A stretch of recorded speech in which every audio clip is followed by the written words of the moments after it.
School amada ojasinna class amada lairik chap manana tai adubu exam dadi mark fangbadi amata manade masi karigino wang asiga loinena channel asibu miyeng tabirba singbu Dayananda konjibamna taramna okchari channel asibu like share amasung subscribe tawiramu loinena makhada piriba bell icon haibadi sharik manba asi nambiba kawbigano aikoigi pabungna engonda tattana hairamu wahi ama lai lairik haitaba satradi lairik ubada tumningi lairik paba horokpada number 1 number 2 haibadi yung haningi thi findingi tattana haigali lairik paringai akoibada kari wari sanari kanana kari haiki kana saki haibina chingba loina khangi aduga lairik hainingba natraga lairik haiba satra makoi aduna makhagi gun manga asi cheli ngasigi topic ase maru oina makhada piriba gun manga asigi maramdani satra amo oiba taragadi makhada piriba gun manga ase ningthijana chenabu honabiyo kwa kumna hotnaba kanba akoina loina khangli madudi piklingaida akoina lairik tamba matamda kwa amana kamdongna chafudagi ising thakibage haibase kwa aduna chafugi akoibada tariba nungsing ado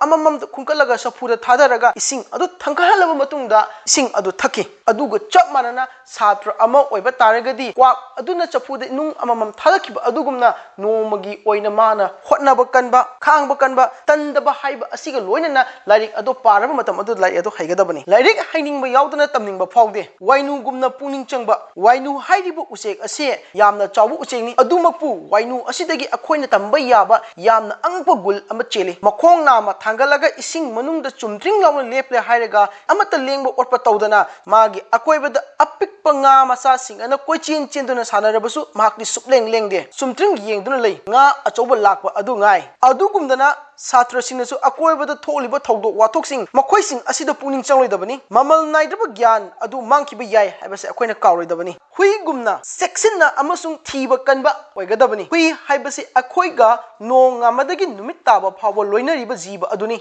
adubu huida lotuna leiriba gun adudi akoi kananasu thiruba tawde huina mamit usinduna tumlengai kananasu tubat lalaga chatpa ngamde ramdi huidi mana yamna singi loinana mangkiba pot amabu thiba matamda hui adu seasonai adu gumdana satra oiriba sing asinasu ojana horen kari hanglakpa yai kari wahang lakpa yai exam da kari karamba wahang halaktuna aina karamba pakhum piba yabage haibana chingba do haujiktagi hauna section lairik adu pagadabani loksing khawrangliba midi chak yamna charoi aikoigi maitegi hainaba amalai sayam saba apangba haidana masida paliba chak haibase akoina hingnaba chariba adu nate masidi aikoigi sense organ singi maru oina meat nakong naton chimbal amasung unsa hairibasing asigi manjichak haibani khudam oina mitna yamna pamba kumaising cinema yengba lila fala yengba makoising asidagi lapna akoina legadabani miwa ngangnaba wari taba wathi ngangnaba asina nakonggi chinchakni nakongna hairibasing ase atukki matik pami hairibasing asi akoigi miyoibada matam manghali aduna satra ama oina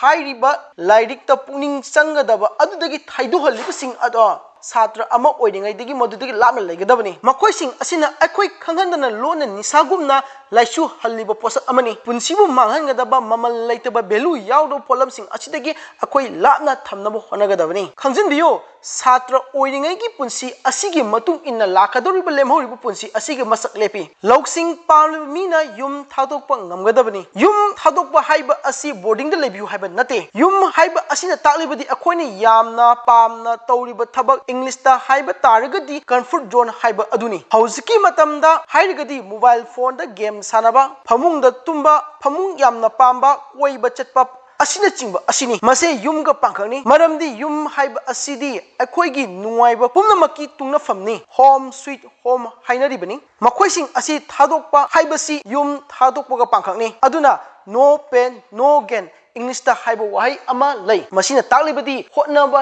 yaudana tongjaba lakte satra amana gyan knowledge phange hairabadi pencil gumna machin tumdana iba yadabagum makoigi nuaiba thadukna gyan phangde